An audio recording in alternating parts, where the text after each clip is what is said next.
Kirk Cousins suffered a lower extremity injury today, and as of right now, sources are saying that he essentially has been ruled out with an ankle injury. As of right now, there's been no official diagnosis for Kirk Cousins. However, there is another camera angle that's essentially showing that his injury is consistent with an Achilles injury. Ladies and gentlemen, welcome to my channel. If you're not familiar with me, my name is Nick Gallo and I'm a doctor of physical therapy. And with my channel, I take a look at sports injuries and I explain them so that they're a little bit easier to understand. I also go over the relevant anatomy and what that person should expect moving forward when in rehab. If you like this content and you want to see more of it, please hit that thumbs up and subscribe to the channel because I will be making more of these in the future regarding sports injuries, rehabilitation, and other physical therapy related content. Also, if you have any comments or questions, or if you have any experiences with these types of injuries, please go ahead and comment in the comment section below. Now we see here on the injury video that as Cousins goes back, he's planting through that right foot, and it looks like we see a recoiling of that calf musculature. Here I have a model of the foot and ankle, and so essentially for the purpose of this video, we're gonna go ahead and focus on the posterior or the back portion of the leg here. Now, anytime we're talking about a potential Achilles tendon injury, it's important to know that the Achilles tendon is actually formed up of three muscles coming down to form that tendon. The big muscle that we often associate with as being the calf muscle is the gastrocnemius, and that's going to be high up here, and that's that big fat muscle that's located on the back of the calf. Then there is a slightly smaller muscle known as the soleus muscle, which is slightly deeper. And finally, we have the plantaris muscle, which is another small muscle. But all of those are going to come together and form that Achilles tendon, which is going to come down the back portion of the leg and it's going to attach onto this calcaneus bone here. The Achilles tendon is going to be involved with a few motions at the foot and ankle. The first one being plantar flexion, where the toes are pointing down. Anytime a person is going to be sprinting, jumping, or essentially pushing off through the turf, they're going to be engaging all of those posterior calf muscles as well as the Achilles tendon. And opposite of this, anytime a person is going to go in dorsiflexion, where the toes are coming upward, this is going to put a stretching mechanism through all of those muscles on the posterior calf, as well as putting a stretching force through that Achilles tendon.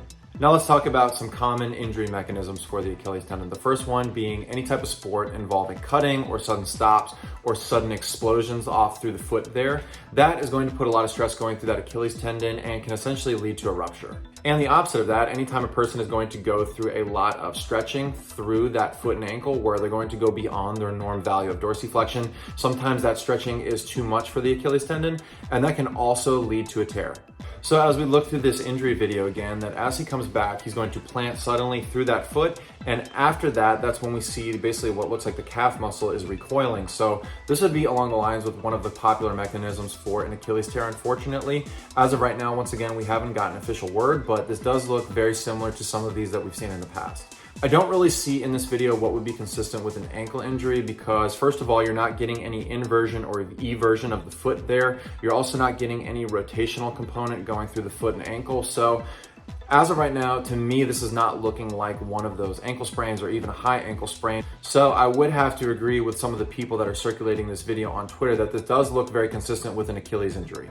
Now, it is important to say that it is very possible that instead of an Achilles rupture, another thing that could be going on here is he has a muscle partial tear or even a full thickness tear of the gastrocnemius muscle, for example, because that's where we see the recoiling happening. The gold standard, of course, to determine the exact injury is going to be that MRI, so he should have one of those fairly quickly. However, there is an in-the-clinic test that we can do to essentially determine if what we think a person is dealing with an Achilles tear, and it's called the Thompson test. So for the Thompson test, the person is going to be lying prone. What we're going to do is have that foot hanging over the edge here.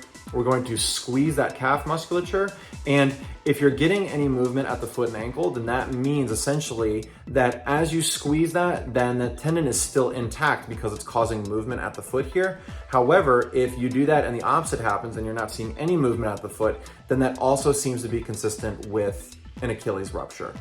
Another thing too is if we palpate along the Achilles tendon and you feel a big indentation, and this actually happened to me in the clinic. I had someone with an expected Achilles rupture, and as I palpated this, they essentially had a massive divot right where the Achilles tendon should be. This also makes us believe that they're dealing with an Achilles rupture. So if Kirk Cousins is unfortunate enough to have a full Achilles rupture, this is going to require surgery. There are a couple of options regarding that. And so essentially we're gonna need to wait and see if we hear a little bit more information to determine how long he's going to be out. I know Aaron Rodgers is a big topic right now with his speed bridge surgery. That is a newer surgery that essentially gets people back quicker. So we're gonna need to wait and see until we get a little more information. So I'll be on the lookout for any updates regarding Kirk Cousins' case here. Unfortunately, right now, it looks like that the video is consistent with an Achilles injury, but we hope that it could be something else like a low-grade muscle strain or something like that. Thanks again for tuning into my channel today. If you like this sort of content, I'm gonna go ahead and link another one of my playlists so you can watch some of those videos.